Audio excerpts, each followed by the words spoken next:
¿Hoy de qué hablaremos? Hoy hablaremos de temas súper interesantes, pero muy interesantes, también con palabras muy insaciabilidad. ¿De qué te suena? Pues ya lo veremos. ¿Qué tiene que ver eso con la comunión? ¿Qué tiene que ver eso con la seguridad? ¿Qué tiene que ver eso con la vergüenza? ¿Qué tiene que ver eso con... Bueno, mi vida? Con tu vida en realidad.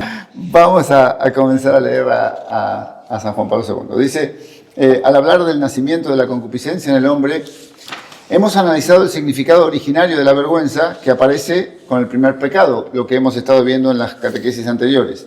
El análisis de la vergüenza a la luz del relato bíblico nos permite comprender aún más profundamente el significado que tiene para el conjunto de las relaciones interpersonales varón y mujer. Es decir, que este tratamiento de la vergüenza, este análisis de la vergüenza, nos va a permitir comprender mucho más profundamente las relaciones entre varón y mujer en este hombre histórico, ¿no? en este hombre actual. Dice, el capítulo 3 del Génesis demuestra, sin duda, que tal vergüenza aparece en relación recíproca entre varón y mujer, y que dicha relación, a causa de la vergüenza misma, sufrió una transformación radical. ¿Cuál es esa transformación radical? Sufrió una transformación radical. Bueno, es lo que ha estado describiendo Juan Pablo II, o sea, va a tener como varias consecuencias. O sea, es esta pérdida de visión, a pesar de que se abren los ojos, es esta pérdida de visión, es ya no ver al otro como, o sea, con los ojos de Dios, ¿no? Con los ojos de Dios como un don, y entre ellos, bueno, hay varias consecuencias más, ¿eh? Pero ya las... Sí. No, sea por consecuencias. Se pierde la capacidad de una plena comunión entre ellos, ¿no? También con Dios, pero en esta catequesis Juan Pablo II sobre todo se va a centrar en lo que se pierde en la relación varón-mujer, y va a destacar, aquí en este primer párrafo, dice, el análisis va a hacer un análisis de la insaciabilidad de la unión, es decir, o sea, de la unión varón-mujer, de esta comunión entre personas, que dice que debía expresarse por sus cuerpos según la masculinidad y la feminidad, ¿no? Claro, es decir, esa llamada, ese deseo infinito del que hemos hablado muchas veces, ¿no? Que está en el corazón del hombre, ese deseo de Dios, que Dios ha puesto en nuestro corazón, ese deseo de Él mismo, también se manifestaba en esa unión plena de varón y mujer. Pero esa insaciabilidad tiene que ver con el deseo de estar saciado, ¿no? Con saciar ese deseo que Dios ha puesto en tu corazón. Por eso un hombre no puede saciar ese deseo de una mujer, ni una mujer de un hombre. Y quizá por eso es tan peligroso cuando tú estás pidiendo eso a tu marido, a tu mujer, a tus hijos. Claro, porque de alguna manera le estás pidiendo que sea Dios. Claro, le estás pidiendo que sea Dios, y no es Dios, es una criatura, ¿no?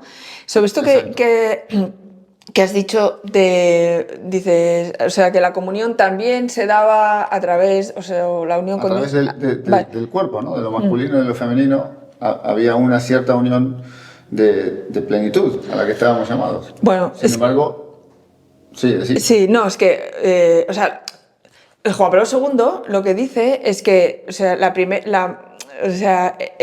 unión del varón y la mujer es la primera, o sea, el sacramento primordial, o sea, el modo primero que desde el principio, desde el origen, da para mostrar en qué consiste el amor de Dios, la unión con Dios, con nosotros, o sea, que es la forma más plena, principal, sí. O sea, no única, pero que de alguna manera confluyen todas las otras formas de manifestación del amor de Dios y de quién es Dios en el matrimonio, en la unión del varón y la mujer. Por eso, después de crear, que dice, el varón, o sea, los creó varón y mujer los creó, a su imagen los creó, por eso dejará el hombre a su padre y a su madre, si no a su mujer será una sola carne, o sea, como que inmediatamente...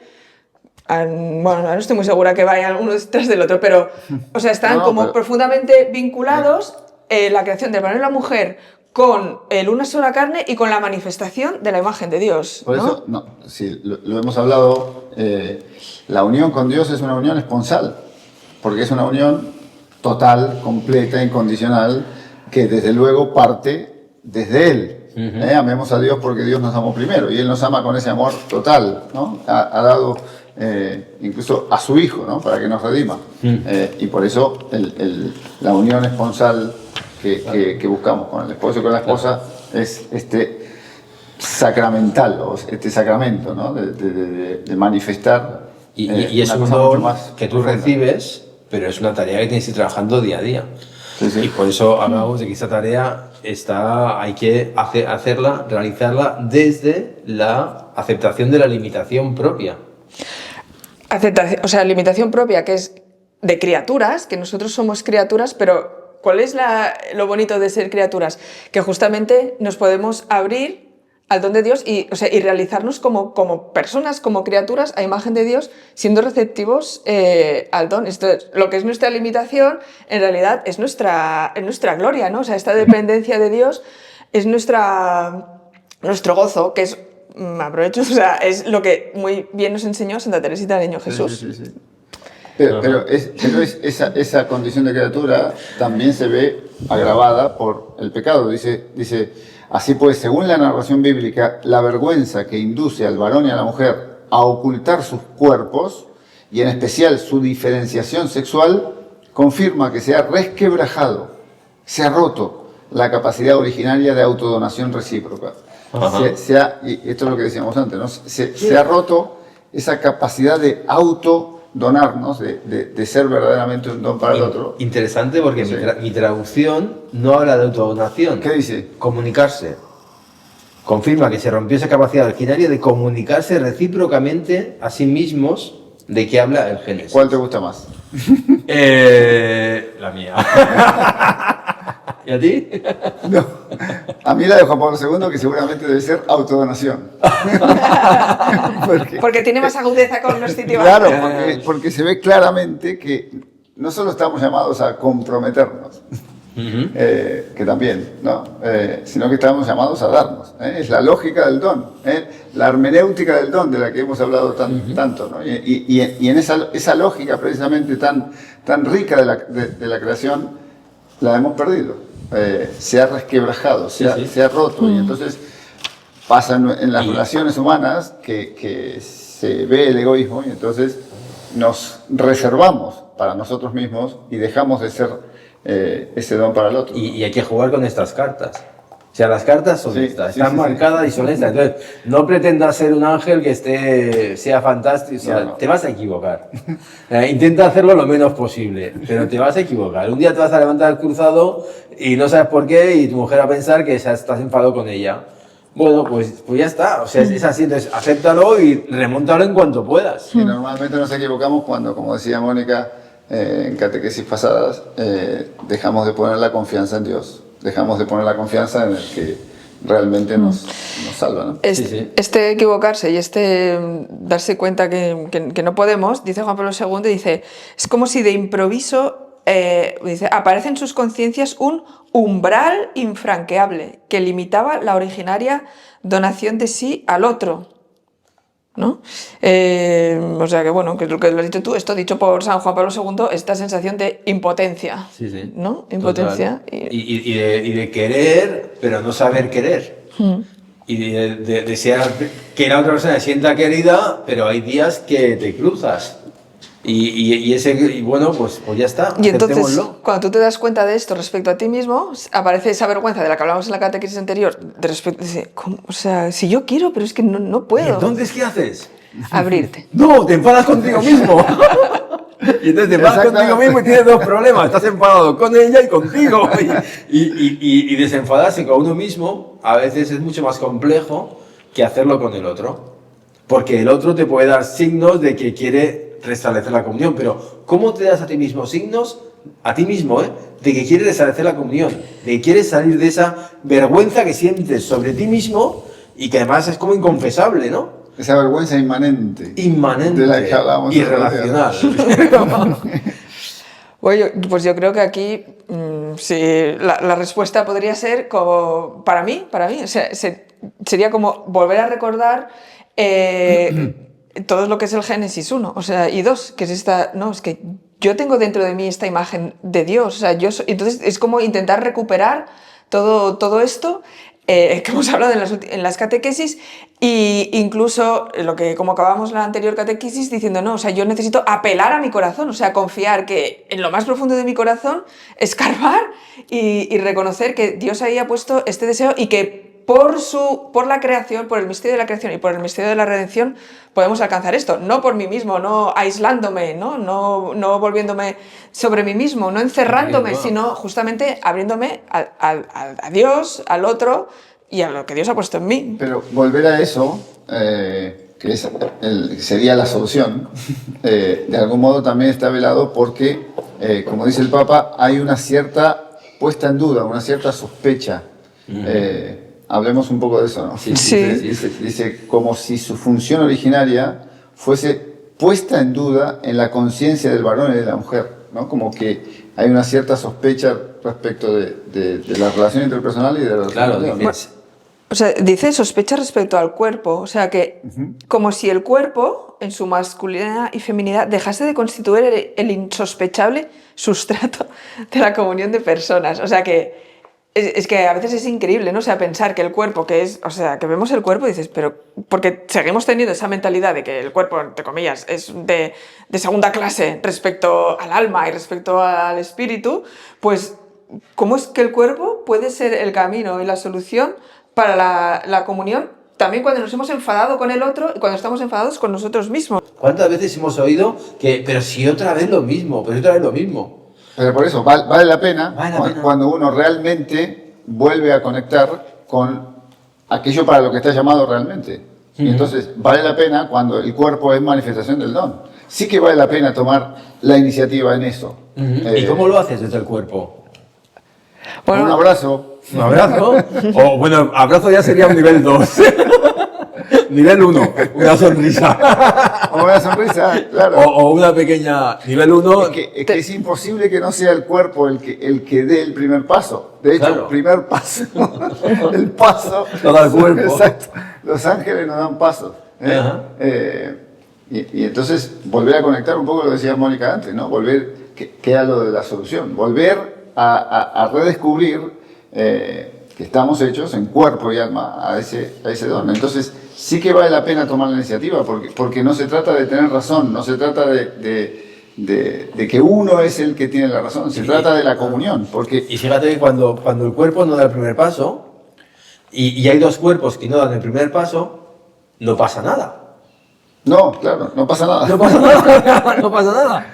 Claro, hasta que alguien da un paso desde el cuerpo, es cuando realmente se puede iniciar la reconciliación. Si no dan el paso, no pasean. No pasa.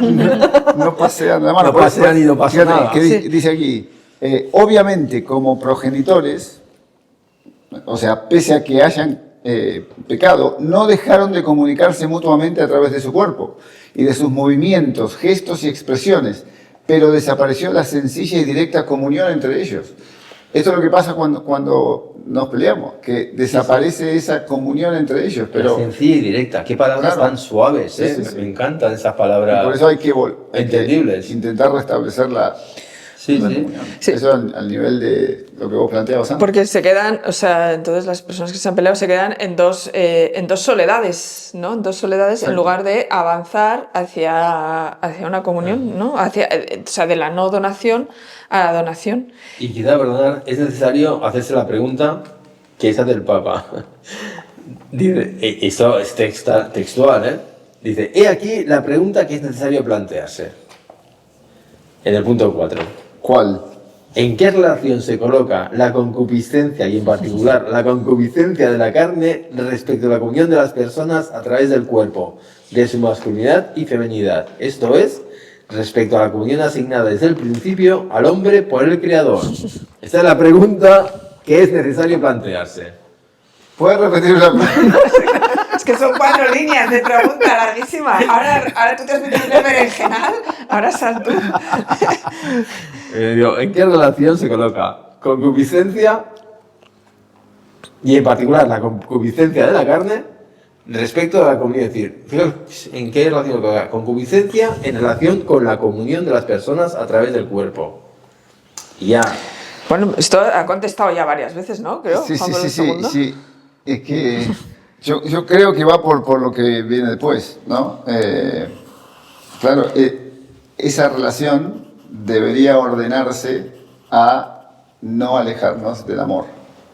Porque él dice, la vergüenza aparece en la narración como un síntoma de que el hombre se aleja del amor o que pierde ese amor. Entonces, esa concupiscencia de la carne tiene que ser superada en orden a restablecer restablecer la mirada o ser capaz de amar plenamente, ¿no? Recordemos que la triple concupiscencia es respecto al otro, poseer al otro, dominar al otro, usar al otro. O sea, esto es como lo totalmente contrario. Perdón, y si queréis saber más de la concupiscencia, de la triple concupiscencia, mirad el capítulo 23. Está explicado de forma ¿23? Bueno, entonces, y es lo que inclinarse por lo que viene del mundo, que también lo explicamos, versus lo que viene del Padre. Y entonces, lo que viene del Padre, ¿qué es? Génesis 1 y 2, ¿no? Oye, a ver, yo quiero decir una cosa importante, antes que por si Espera, se está que acabando tengo que el hablar tiempo. de los imanes. Vale, pero espera, mira. Okay. Estos son imanes. Mira, dice, después de con la vergüenza, anteponía en evidencia que el significado del cuerpo, para una plena comunión de personas, cediese el puesto solo a la sensación de la sexualidad respecto del otro ser humano, y como si la sexualidad se convirtiese en obstáculo para la relación personal del hombre con la mujer, ¿no? O sea, dice, solo y sensación de sexualidad respecto al ser humano. Entonces, si la sexualidad se vacía del amor y de la comunión, o sea, la sexualidad maravillosa, creada por Dios desde el principio, para manifestar quién es Dios y el amor de Dios por nosotros. Sí. Pero si se queda, si por la vergüenza y por la triple concupiscencia, la comunión cede el puesto solo a la sensación de sexualidad, entonces esto se convierte en un obstáculo para la comunión. Sí. O sea, es tremendo lo que está diciendo. Exacto, sí. Está clavado. Está clavado. Sí. Bueno,